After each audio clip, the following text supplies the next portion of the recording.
Bom, beleza. Então, estava falando, né, que o trabalho, o projeto final, ele pode ser feito individualmente ou em dupla.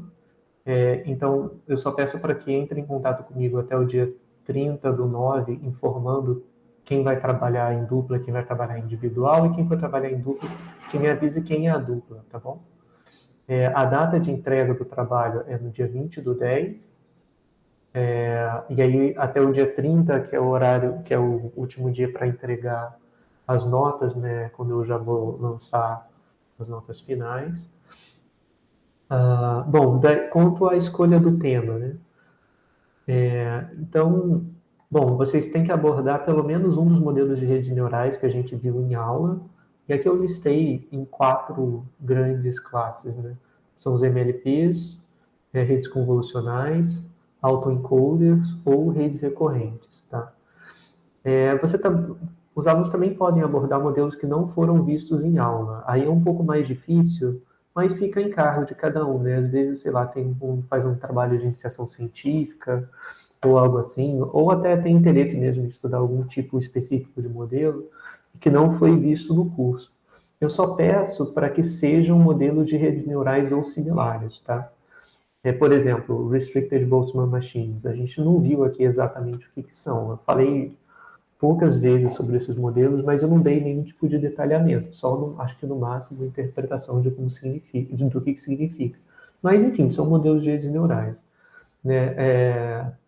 Alocação latente de Dirichlet, que não é exatamente rede neural, mas tem uma certa relação. Eu coloquei alguns, só esses 2 exemplos, mas outros exemplos existem.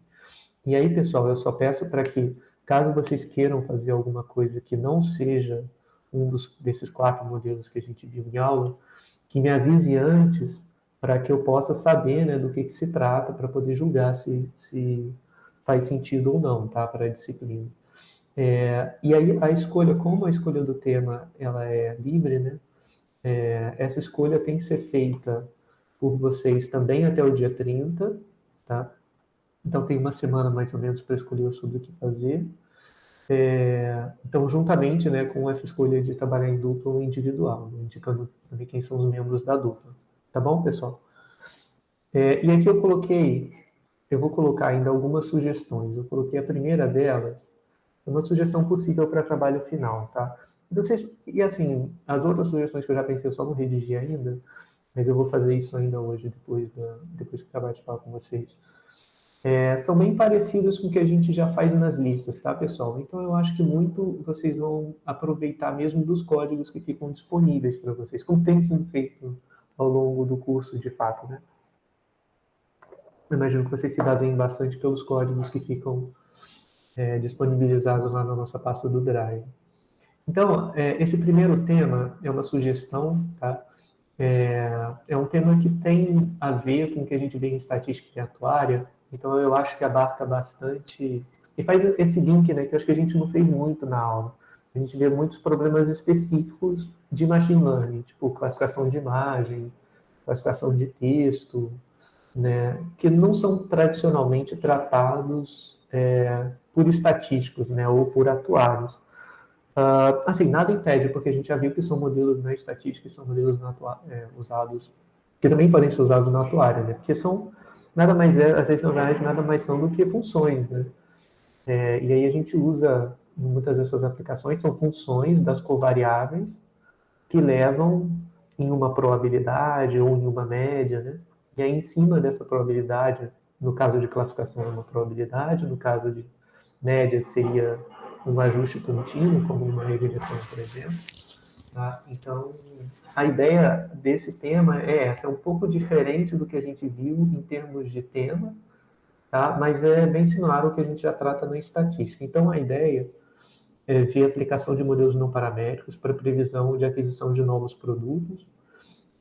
E aí, a sugestão é que vocês trabalhem com esse conjunto de dados que está disponível publicamente. E é legal porque esse site aqui do Kaggle é onde tem algumas competições de machine learning. Então é bacana porque vocês podem comparar com o que outras pessoas de outras universidades, de outros lugares, fizeram em termos de previsão, né, nessa competição em si. Tá? Então, esse foi o primeiro tema que eu pensei, e é uma sugestão, né? Então, são dados lá da Porto Seguro. Então, aqui vocês, nesse site, tem lá o conjunto de treino, tem conjunto de teste, ele faz uma descriçãozinha do que são cada uma das variáveis. Tá? É um conjunto, acho que tem 70 variáveis, se não me engano. Né? Então, assim, alguns pontos seriam o seguinte, né? A comparação basicamente a comparação dos modelos tradicionalmente tratados na estatística, né? Então, coloquei aqui um pouco uma parte inicial de pontos que devem ser abordados nesse tema, né? Que se trata de análise exploratória de dados para entender o que cada covariável representa, entender um pouco a distribuição das covariáveis, tá? E também entender um pouco da variável resposta. Quantos zeros são, quantos uns são, tá? São dados binários, no caso, tá? Bom, aí eu coloquei uma parte que é de aplicação de modelos de regressão logística, aplicação de modelos GAN, que foi aquela primeira parte que a gente viu, né, em aula, e aplicação de modelos MLP. E a ideia seria comparar, né, esses três tipos de modelo, né? A regressão logística, que é o mais simples dele, é o que a gente costuma tradicionalmente ver na graduação, né, em estatística, nas outras disciplinas, né, acho que em modelos lineares, não, em análise multivariada vocês veem regressão logística. Mas de qualquer forma a gente viu durante a aula, né, e a gente também fez lista de exercício, então podem até aproveitar o código que vocês usaram para a lista 1 para poder fazer essa parte, né.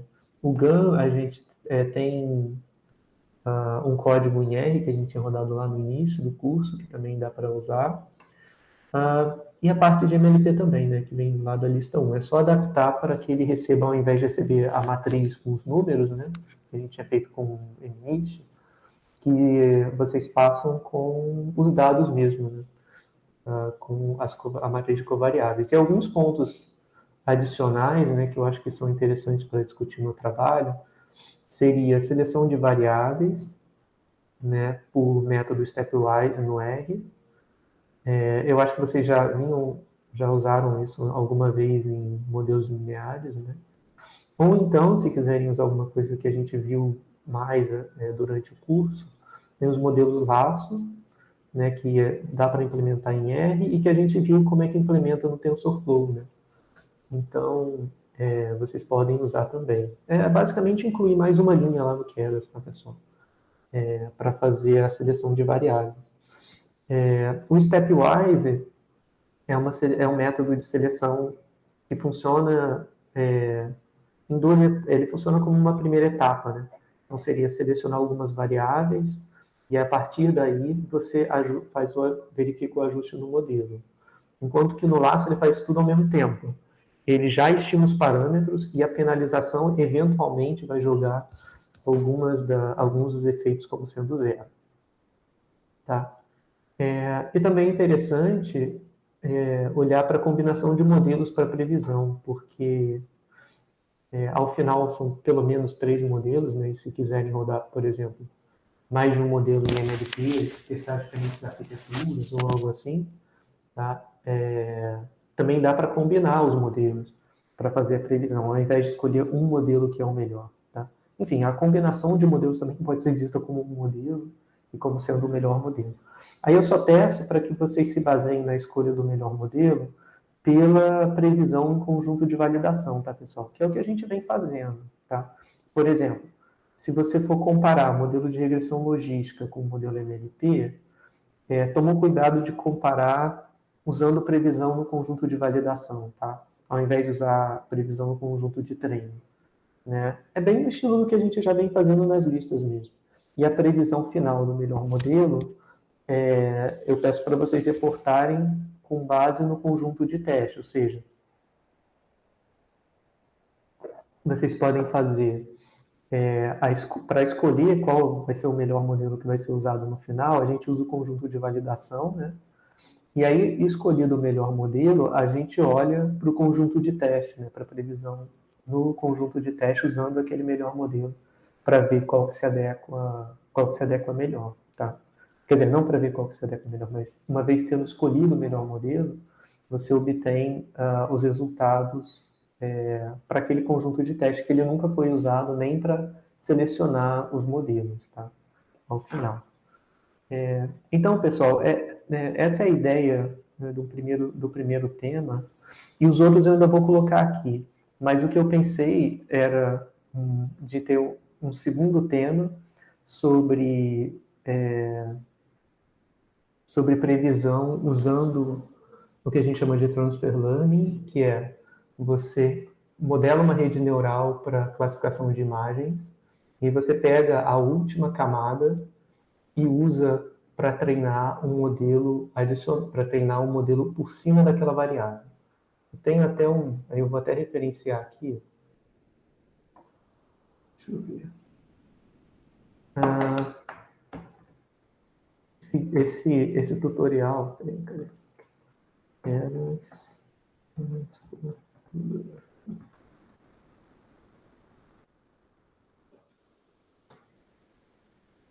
Que é algo mais, bom, isso é um tema totalmente diferente, que é algo mais relacionado a imagens mesmo. Tá? Então, nessa página, aí depois eu vou escrever bonitinho e deixar disponível para vocês. Tem um passo a passo, até de como treinar os modelos e tal, né? E como puxar a última camada de uma rede neural. Então, ele está descrevendo o seguinte, né? Ele tem... Vou voltar aqui para mostrar para vocês qual é a rede que ele está pegando. Ele pega aqui uma rede chamada Exception, que é uma modificação do Inception, tá? Que é aquela rede que era bem profunda e que a gente viu em uma das aulas, né? Sobre redes convolucionais, que era usada para treinar a imagem, para treinar a classificação em imagens. E a ideia é a seguinte: daquela rede do Inception, que é uma rede grandona? Talvez não lembre dos detalhes, mas uma rede com várias camadas. E aí, dentro do Keras, ele tem um modelo já treinado, né, para essa rede neural, que é o Exception. E esse modelo ele é treinado naquele conjunto de dados, o ImageNet, que tem, sei lá, 1 milhão de imagens. É um modelo que já foi treinado, tá, pessoal? Então, ué. Eles mudaram o conjunto de dados. Ah,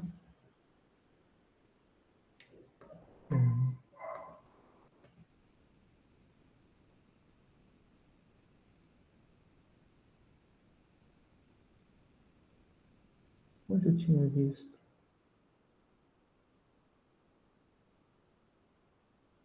Sim, era isso.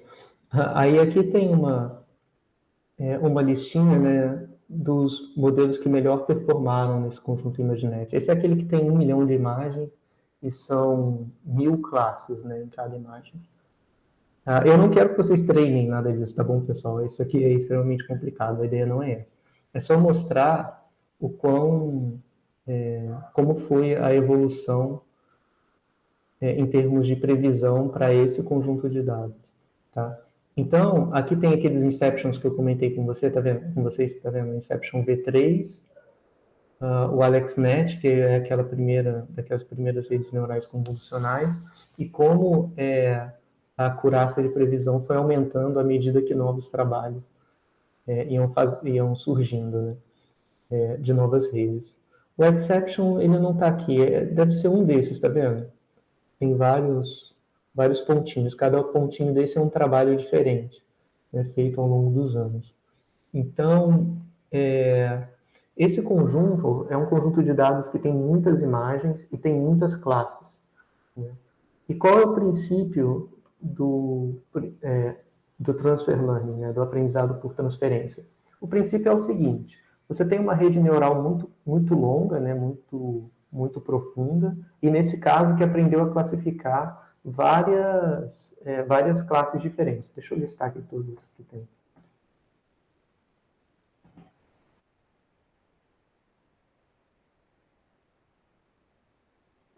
Era isso que eu estava querendo encontrar outra vez. Tá? Então tem várias classes aqui, né? Um peixinho dourado, tubarão, tubarão branco, tubarão, tubarão tigre, tubarão de cabeça de martelo, raia elétrica, raia. Então você tem várias classes diferentes, desde animais até objetos, né? Deixa eu ver se eu acho aqui. Até a primeira parte é tudo animal, jellyfish, chihuahua, labrador, poodle. Cadê? Hum,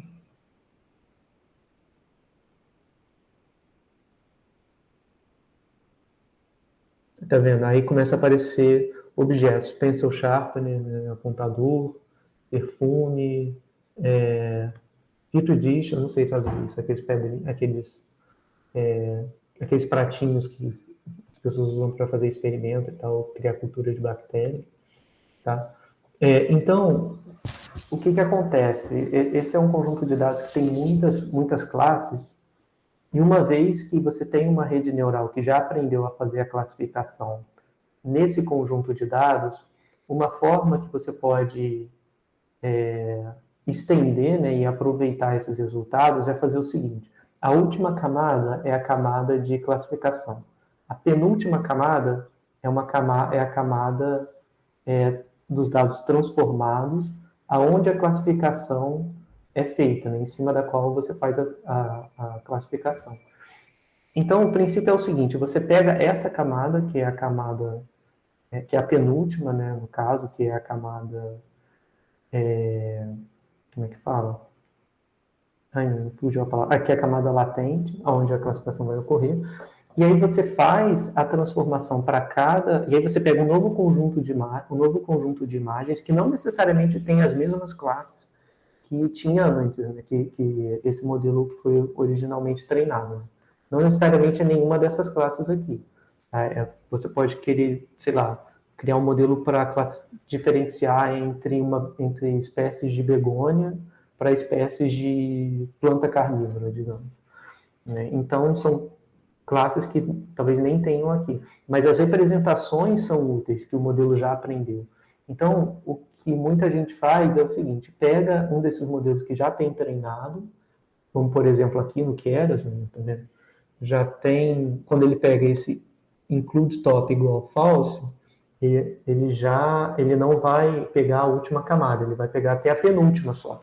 Então, para cada nova imagem, você pode colocar essa nova imagem como input, e aí ele vai retornar como output, né, a imagem nova.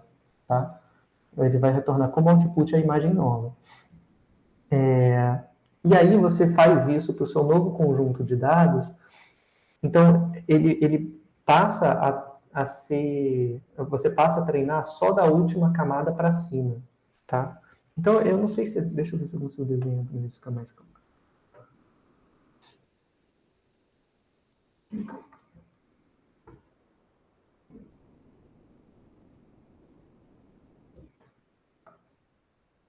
Então, é algo assim. Você tem a sua imagem aqui, os seus vários pixelzinhos. Aí aqui no meio tem toda a rede neural. E no final você tem aqui a última camada latente, HL. E aqui ao final você tem as suas classes, tá? Você tem a classe 1, a classe 2, classe 3, enfim, assim sucessivamente até que a classe 1000, digamos. Então, a ideia é a seguinte: daqui para cá, você passa pelos pesos W e B.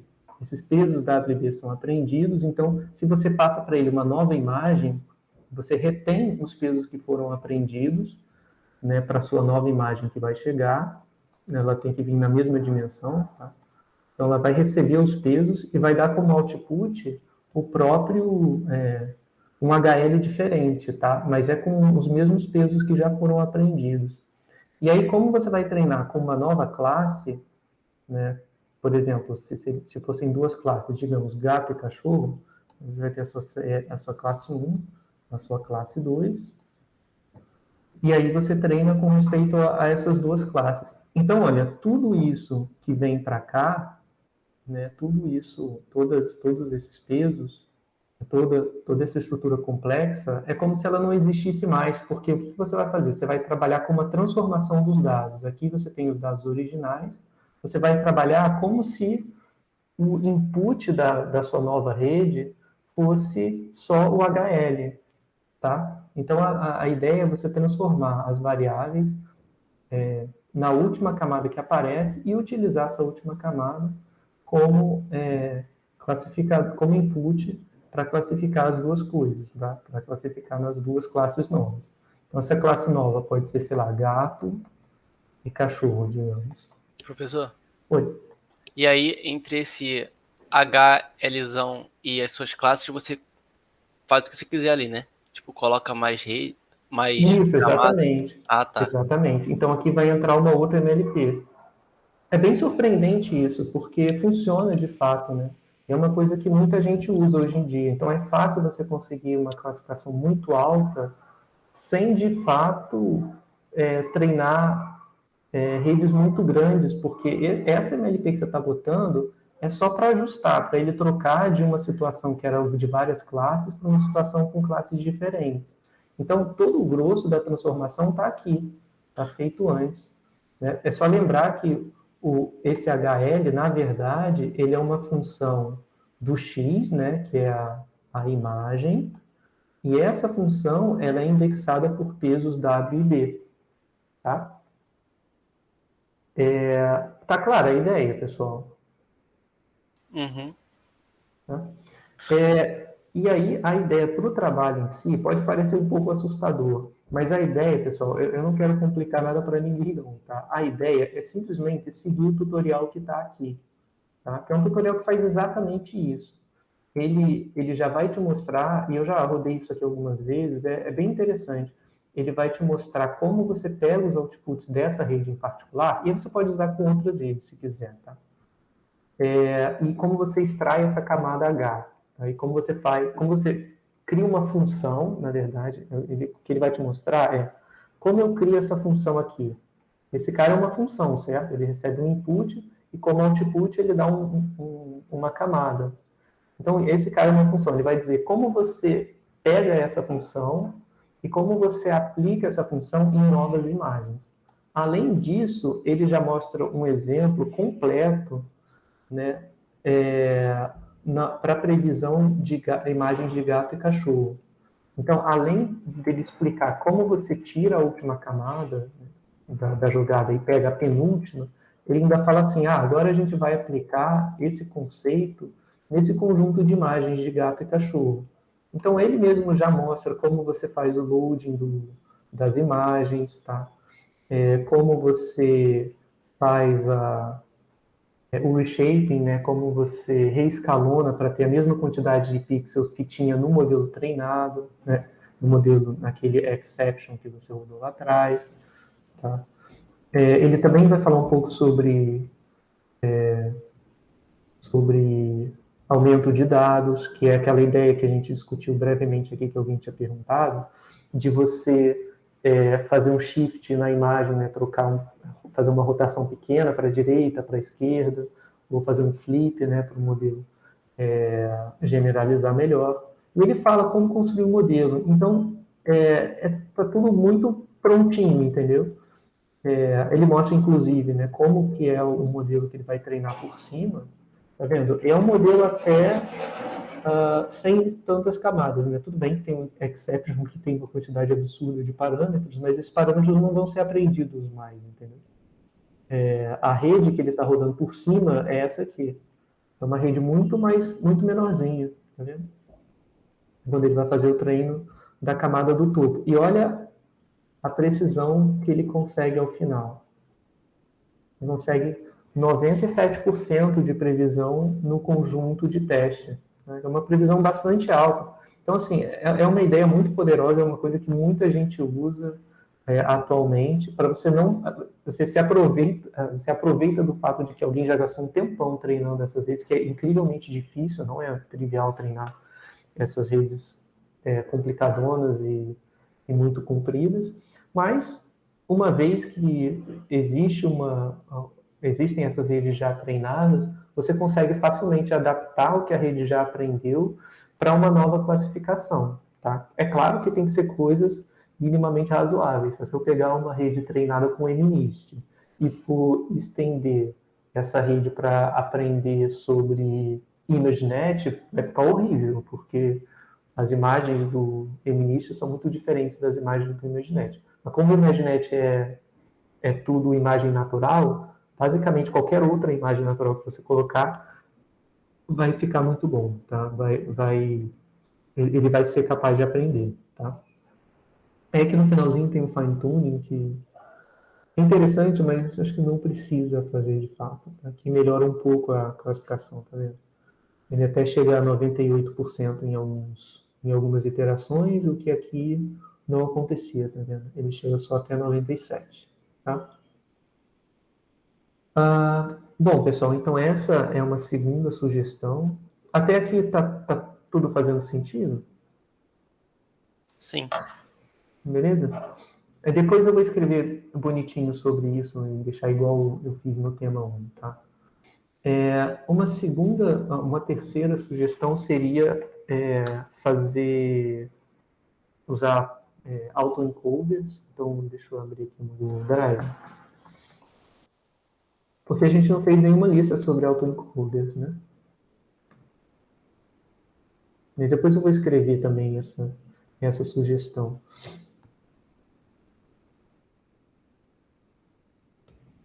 Cadê? Web Notebooks.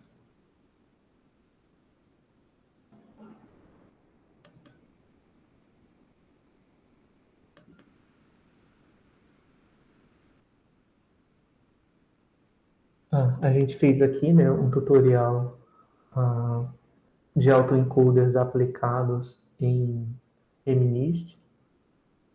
Tá? E a ideia nessa segunda sugestão, aí lembra lá o que o autoencoder fazia, né? Ele aprende a recriar as imagens que foram dadas no output. Então, se você der a imagem com ruído como input, né, e treinar a imagem contra a imagem original, né, treinar ele como transforma uma imagem ruidosa em uma imagem não ruidosa, ele aprende a generalizar. Quando ele vê novas imagens com ruído, ele vai usar o que ele aprendeu, né, em termos das imagens que ele já visualizou, para retirar o ruído nas novas imagens. Então, deixa eu mostrar aqui. Era isso que eu queria mostrar, tá vendo? A imagem original, a imagem com ruído e a imagem reconstruída, né? E uma parte que a gente não conseguiu ver, pessoal, que eu acho que é interessante, é a visualização do mapa aprendido pelo autoencoder. Deixa eu ver se eu tenho aqui. Eu tenho em algum... aqui. Esse resultado que está aqui, pessoal, é a camada do meio do autoencoder. Deixa eu abrir pelo overleaf, que eu consigo voltar na figura.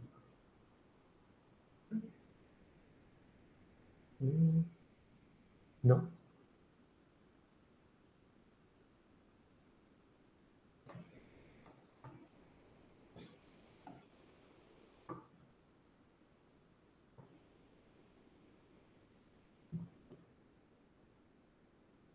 É porque eu estou abrindo aqui, eu posso abrir no os próprios slides.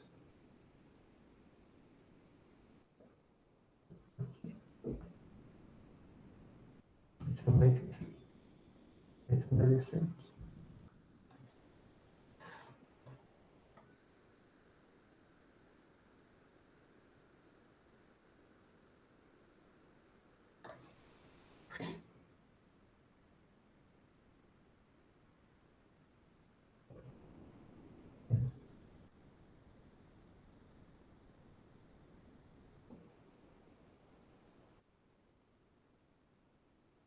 Aqui, achei. E aí a ideia é o seguinte, tá, pessoal? A gente viu que o autoencoder, o que ele faz é, ele codifica uma imagem, um input original em dimensão menor, e depois ele aprende a reconstruir aquele input original, ou então uma transformação do input original, mas é sempre... a ideia é que o output e o input, né, sejam basicamente a mesma coisa, né? Ou um seja o outro com ruído. Tá? E aí a ideia é a seguinte, é investigar o que acontece nessa camada escondida aqui. Tá? A gente viu o seguinte, o autoencoder que eu mostrei para vocês no tutorial, ele tem como camada do meio essa camada aqui, que tem 1, 2, 3, 4 por 1, 2, 3, 4 por 8 pixels, eu acho, né? 32 pixels nessa camada. Tá? Fica um pouco difícil de visualizar. Então, a ideia é investigar o que acontece em dimensão 2, tá? Para tentar recriar esse gráfico aqui, que foi algo que eu já fiz no passado. Tá? Aqui você tem a camada do meio, a primeira unidade da camada do meio, a segunda unidade da camada do meio. Se você plotar, né, os pontos que formam essas segundas unidades, dá algo assim, onde os 7 estão próximos uns dos outros, os 3 estão próximos, os 5 também. E onde você tem mais overlapping com outras classes, são indicativos de números, né, que são similares uns com os outros.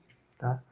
Então, a ideia é investigar se a gente consegue reduzir essa dimensão de 28 por 28, que é a dimensão original, para a dimensão 2. Tá? É uma ideia um pouco mais desafiadora, mas dá para fazer.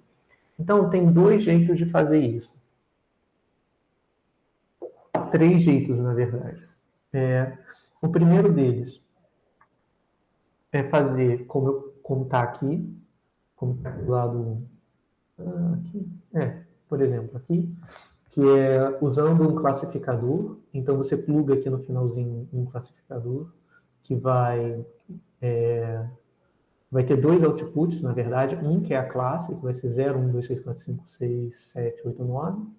E aqui, que é a própria imagem original. Então, o modelo daqui para cá aprende a reconstruir a imagem. Daqui para cá, ele aprende a classificar. E tudo isso é treinado ao mesmo tempo. Então, daqui para cá tem aquele W e B, né, que são os pesos, e daqui para cá também tem um outro W e B que vai ligar no softmax, e daqui para cá é outro W e B que vai ligar na imagem original. Tá? Então, ele aprende as duas coisas.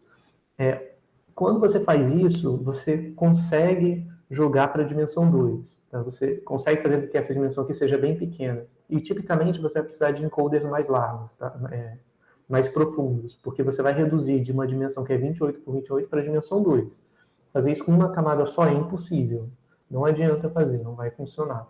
Você tem que botar algumas camadas em sequência para que você consiga, e de tamanho cada vez menor, para que você consiga reduzir até a dimensão 2.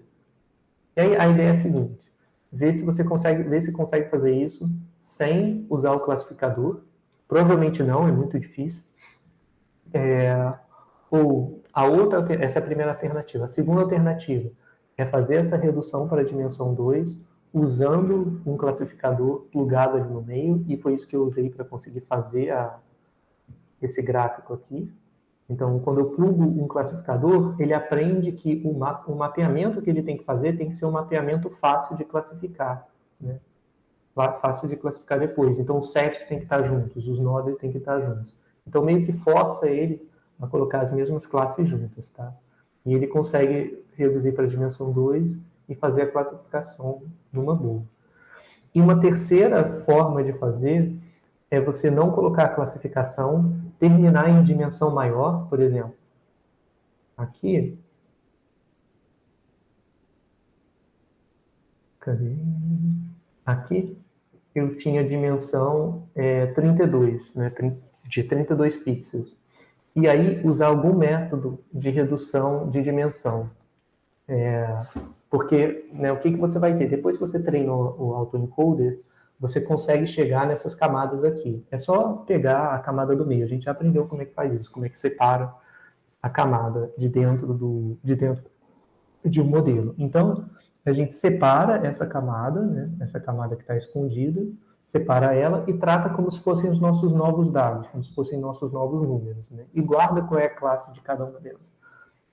Feito isso, você pode fazer uma redução em cima dessas 32 variáveis. Por exemplo, com PCA, reduzir para 2. PCA não vai ficar bom, tá? PCA é horrível, eu detesto PCA, não vai funcionar. Vai ficar uma bola de pontos, não vai separar nada. Tem um outro método que está disponível, que é fácil de aplicar no R, vou até mostrar para vocês, e depois eu coloco o código junto, tá? Com a sugestão de trabalho. Que chama tsne-plot, T-S-N-E-plot. Deixa eu ver onde é que eu tinha. Então, deixa eu me ontem, cadê?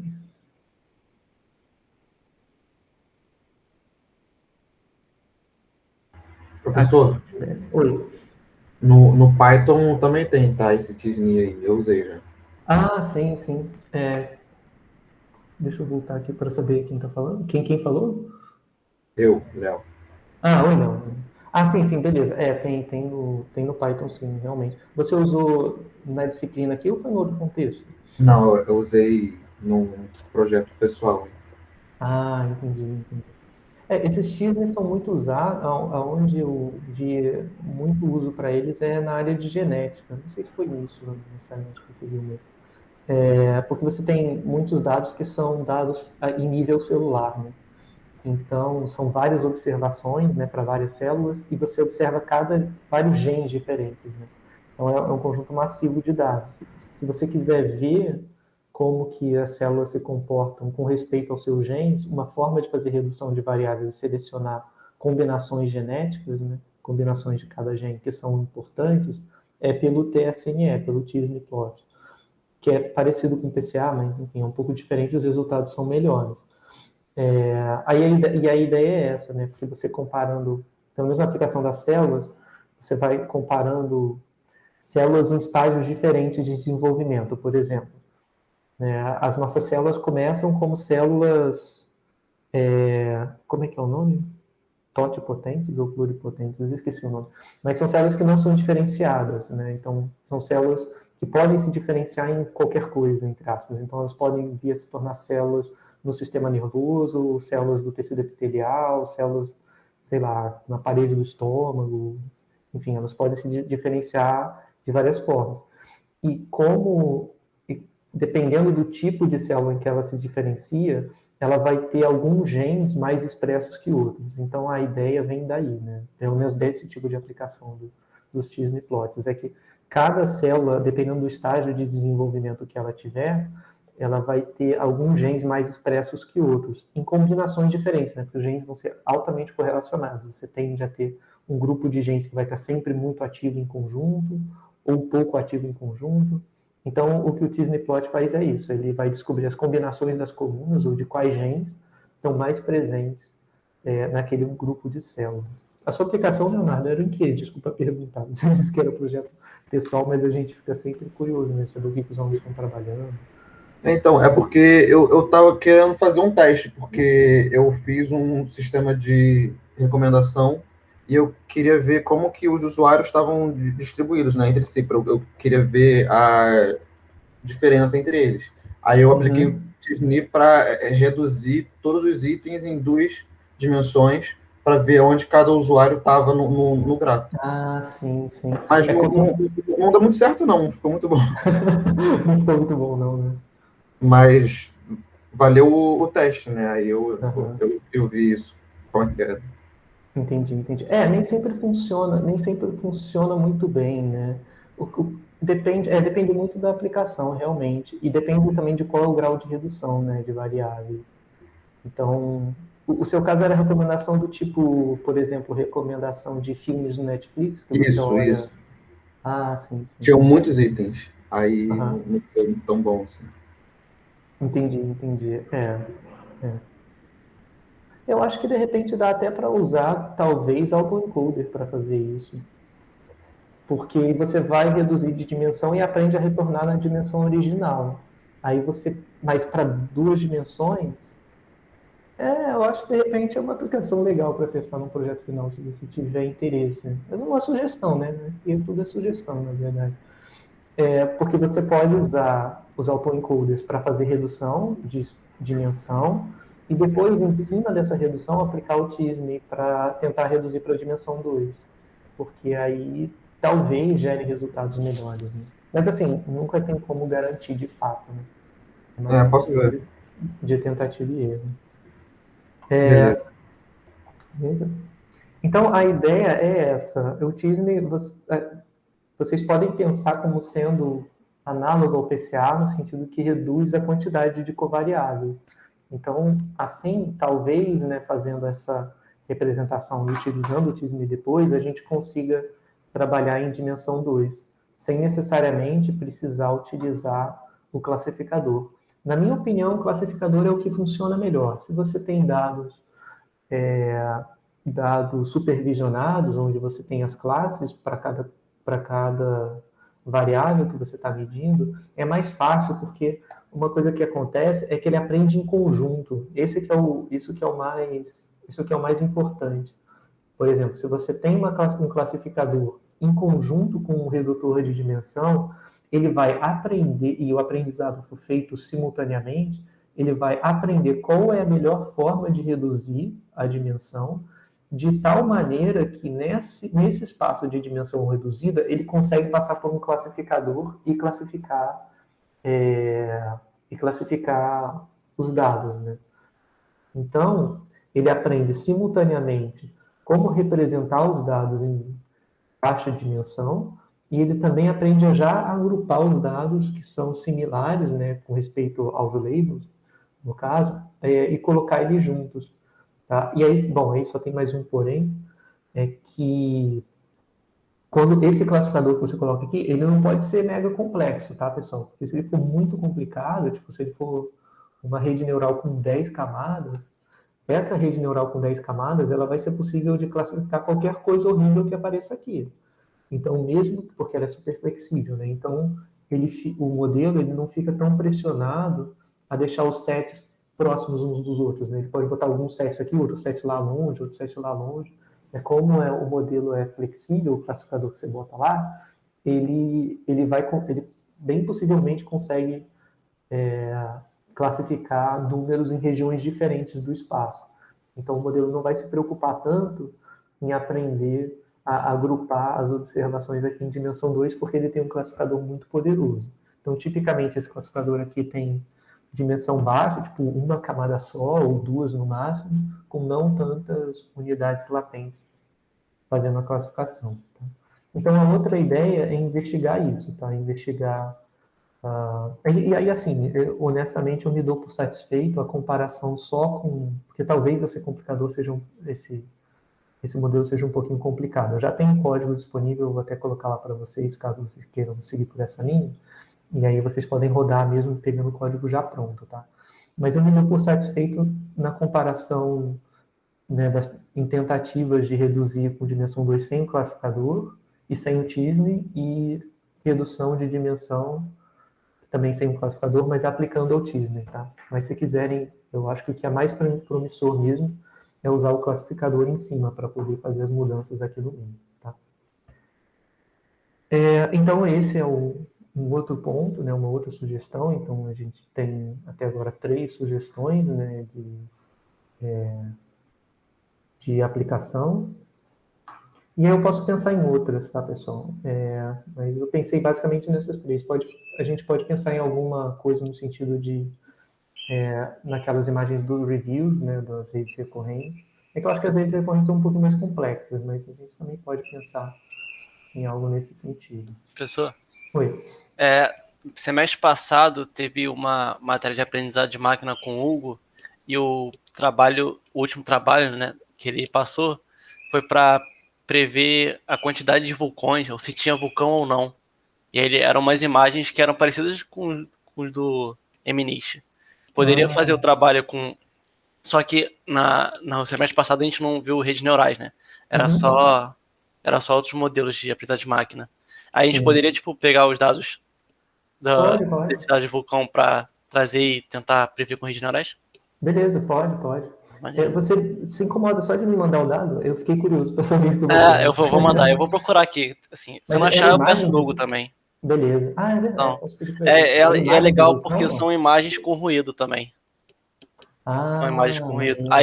Aí, tipo assim, o que no trabalho, né, eu tentei tirar o ruído aí. Deu uma melhora muito boa, né, quando você tira o ruído e tenta prever. Fica bem bom. E acho que o regenerar vai ficar melhor ainda. Ainda mais do que a gente está aprendendo agora. Vocês reduziam o ruído como? Usando... em cima da imagem em si? É, em cima da imagem. Aí tinha uns métodos lá no Scikit-Learn. É Aham. assim, eu não sei o que tá por trás dos métodos, mas Ah, ele dava uns exemplos, né? Aí eu só pegava e uhum. aplicava nas imagens. A gente usou Entendi. alguns métodos do Scikit-Image, É, aí Scikit-Image. É, de verdade. tentar identificar picos e buracos, essas coisas para facilitar a imagem, para ficar o mais fácil de depois só modelar, né? Ah, entendi, entendi. Mas eram imagens dos vulcões em si ou não? Não, era uma imagem tipo The Minish, assim. Só tinha um canal, né? Uhum. Era preto e branco. E aí, tipo, é como se o vulcão estivesse no meio, ou às vezes não tinha vulcão, às vezes tinha um vulcão ou dois vulcões. E aí você via mais ou menos o vulcão no meio e tinha uns ruídos brancos, né? Então, o vulcão era Ah, branco e o ruído era branco também. E eles É acabaram tirando. como, é como se fosse uma imagem de satélite daquelas antigas, assim, bem ah, cuidada, entendi, entendi. é Poxa, nesse estilo. maneiro, legal, legal. Eu não sabia que vocês tinham visto coisas assim, não. Eu achei que. Eu não sabia que o Hugo estava falando de classificação com imagens, né, com vocês, mas, poxa, bem legal isso, né? Eu não conhecia esse conjunto de dados. É, eu vou ver se eu acho aqui. Eu acho que a Mariana tem, a Mariana Soares. É que Ah, beleza. eu não sei se eu tenho mais aqui no computador. Tá, tá, tá. Ah, então seria legal também, se vocês quiserem trabalhar, né, nessa linha, eu acho que é bem legal. E eu acho que é maneiro porque compara com o que vocês já viram, né, em outras Sim, sim. disciplinas. É, e um dos objetivos desse trabalho do Hugo era não usar redes neurais. É, porque deve ficar muito bom o treinamento. Ah, entendi. Mas ele É, tinha uma razão específica para não usar? não, ele só falou que não podia. Só Entendi, falou isso. Ele falou entendi. assim, não, não pode, no semestre que vem vocês aprendem com o Carlos. É isso.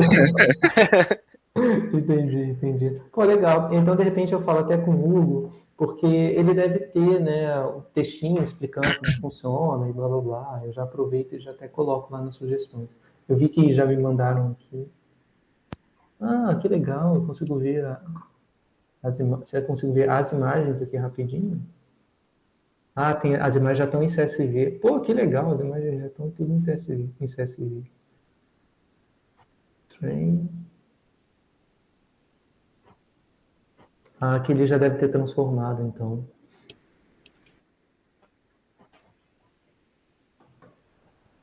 Hum. Ah, ele já faz os histogramas, é bem legal.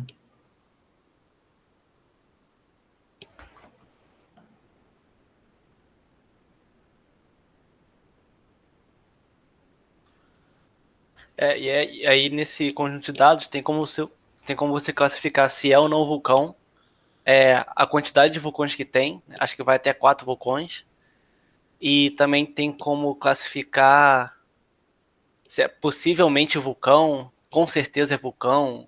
Ah, Tem umas entendi. classificações assim também, eu não lembro direito. Pô, que legal, legal. Eu não sei se as imagens são tipo isso, mas Não, não é assim não. não parece ser não, né? Eu pensei, pô, talvez seja, sei lá, coisa de calor, né? Mas. Eu acho que eu tenho aqui. Deixa eu verificar, qualquer coisa eu até Uhum. digito a tela. Rapidinho.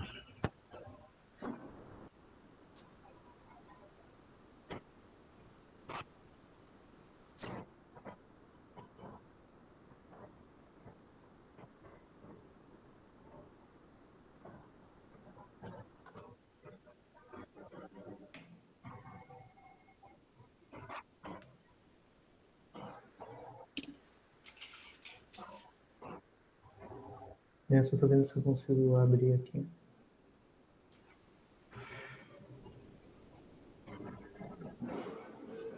Ah, não, aqui acho que é só para fazer a leitura.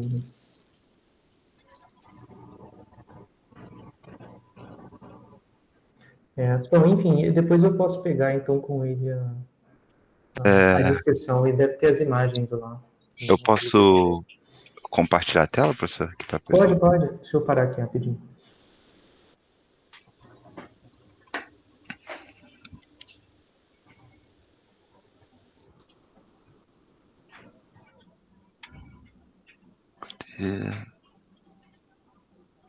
Aqui, apareceu alguma coisa?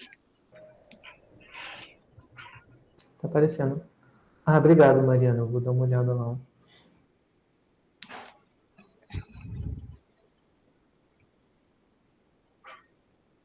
Ah, não, não é esse.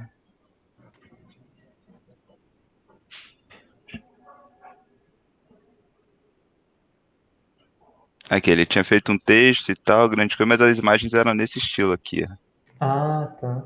Eram Caramba. bastante ruído, sabe? Tipo, aqui, por exemplo, deve ter um vulcão nessa região aqui. Aham. E eram, assim, bem ruidadas. Entendi, entendi. Pô, legal. E a gente tinha que tentar usando os métodos lá, né? Não podia usar redes neurais, mesmo quem já soubesse de fora. Pô, mas usando redes neurais aí, eu imagino que seja bem difícil, porque, bom, você vai prever se tem algum vulcão, né? Porque não é exatamente, tipo, localização, né? De E isso não é aonde estão os vulcões. necessariamente a localização. Uhum. Eu não sei se eu tenho o meu trabalho aqui, provavelmente não. Eu Eu tenho o meu acredito aqui, eu que posso não. mostrar. Eu Então vou tenho ele deixar ele aberto aqui. compartilhar. Porque fazendo os pré-processamentos, esses ruídos diminuíam muito. Criava É, muito um MNIST. Ficava Aham, muito aham. parecido com o MNIST. eu vou compartilhar a tela aqui também. Beleza, beleza.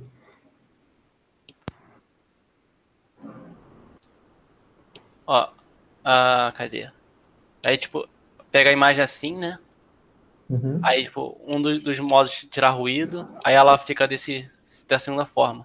E aí depois tu faz outro tipo de processamento, ele fica assim, entendeu? E aí vai dando pra ver a característica, Ah, sim. entendeu? E é sequencial, né? Aqui. O pré-processamento. É. Pô, que legal. Aí eu não lembro quanto deu a validação. Acho que deu 70%, sei lá. Aham. Sensibilidade. Ah, ele não tava vendo a Coraça, não, ele tava vendo esses outros. F1 Score e a sensibilidade. Ah, sim, sim. Aqui foi pra prever se quantos Onde vulcões tinha. tinha. É. Aham. E pra prever a quantidade de vulcões. É isso. Ah, sim. Poxa, que legal. É. Legal, legal. E, professor, eu mandei e-mail pro senhor falando com uma dúvida sobre aqueles kernel, o tamanho dos kernels.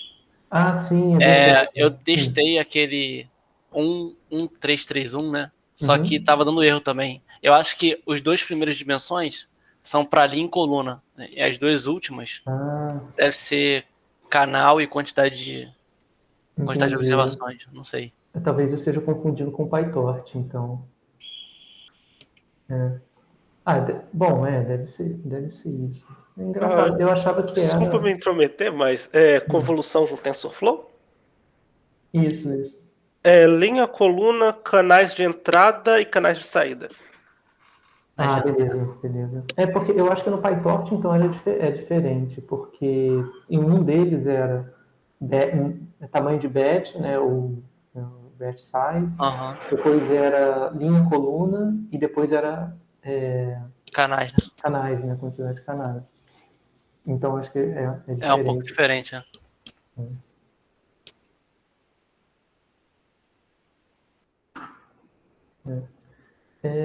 Deixa eu ver. Pô, mas eu achei legal essa aplicação dos vulcões, eu não conhecia, achei bem bacana. Então, beleza, também pode fazer por aí. Eu acho que vai ser bem legal também, porque é uma coisa que vocês já trabalharam antes, então você já tem uma base para poder comparar os resultados. Né? Bom, então, pessoal, eu acho que é isso que eu tenho com respeito ao trabalho. Depois eu vou redigir direitinho essas duas, essas duas sugestões, e aí eu compartilho com vocês também depois que o problema que o Hugo descreveu, eu coloco também link para a base de dados para vocês poderem acessar. Tá? E aí a ideia é que nas próximas aulas a gente vá comentando e tirando dúvidas com respeito ao trabalho e até, de repente, a coisas que a gente já viu também durante a aula, tá? Que eu já cobri a emenda. Ah, eu queria só mostrar para vocês mais uma coisa antes de eu terminar. Eu continuei rodando aquele exemplo, eu não sei se vocês tiveram tempo para fazer isso. Possivelmente não, está chegando no final do período, então fica sempre cheio de coisa. O que eu queria mostrar para vocês era, daqueles notebooks, a gente estava olhando as redes recorrentes, né? E aí, acho que era esse aqui. E aí a gente tinha visto, deixa eu ver aqui. A gente estava fazendo aquele treinamento, né, para ele diferenciar entre um review positivo e um review negativo, né? E quando eu tinha mostrado para vocês, o modelo ele errava muito nesses últimos exemplos que eu tinha colocado aqui anteriormente. E eu tinha falado para vocês, pessoal, pode tentar fazer algum... droga, acho que eu perdi a saída. Mas eu comento depois. Mas se treinar com mais epochs, aqui eu botei 30, mas eu já tinha rodado, eu acho que umas 100 epochs anteriormente, então acumulou várias, tá? Eu fiz aquele negócio de ficar rodando de pouquinho em pouquinho, para ver até onde chegava a precisão. E a precisão fica bem alta, tá? Dá para conseguir uma acurácia, acho que até maior do que 97%, que foi que eu obtive aqui no fim. E quando você roda assim, ele fica mais robusto, ele prevê melhor. Todos esses casos que eu coloquei, ele prevê certo, né? E antes ele estava com um problema, né, de previsão.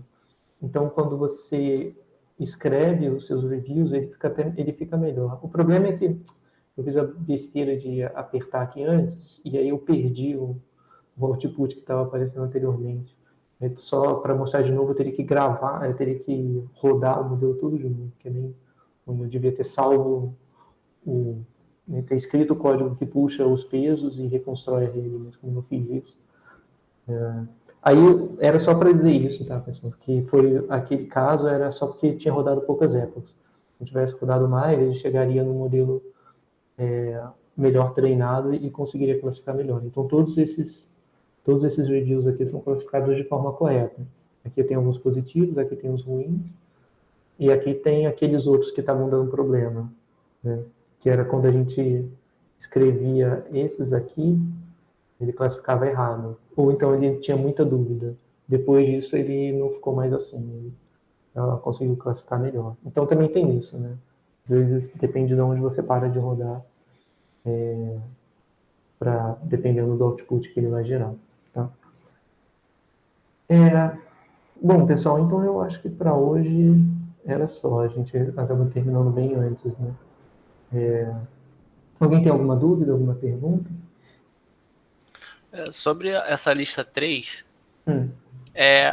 na questão 3, né, letra D, você pede para dividir os dados, né? As últimas 10 mil observações tem que ser treino. E as primeiras 50 mil...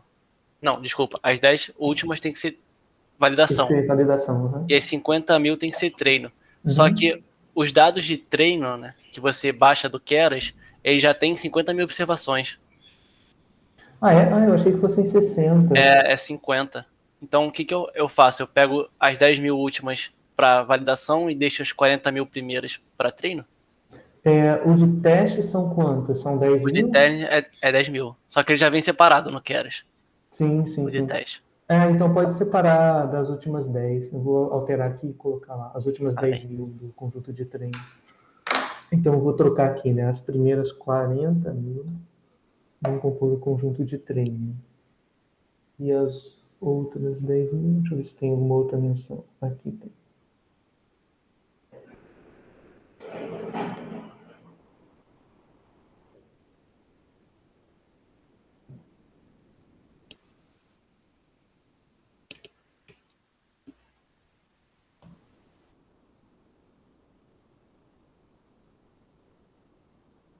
Tá, eu acho que agora vai ficar certo.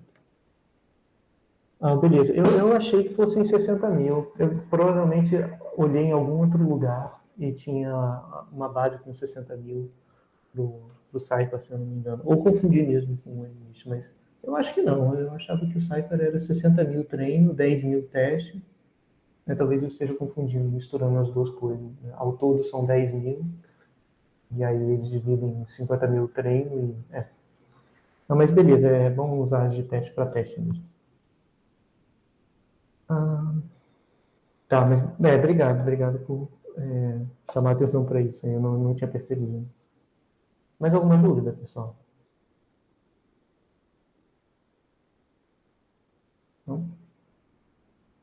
Bom, então vou terminar, a gente pode terminar a aula por aqui e eu vou redigindo as outras sugestões para colocar para vocês lá no Google Classroom.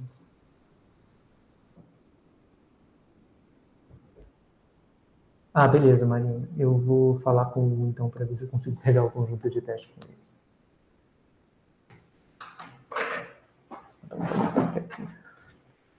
Bom, pessoal, então é isso. A gente se vê na terça-feira, né? Qualquer coisa é só me mandar um e-mail. Tá, pessoal. Tchau, tchau. Até terça. Tchau, tchau, pessoal. Até terça-feira.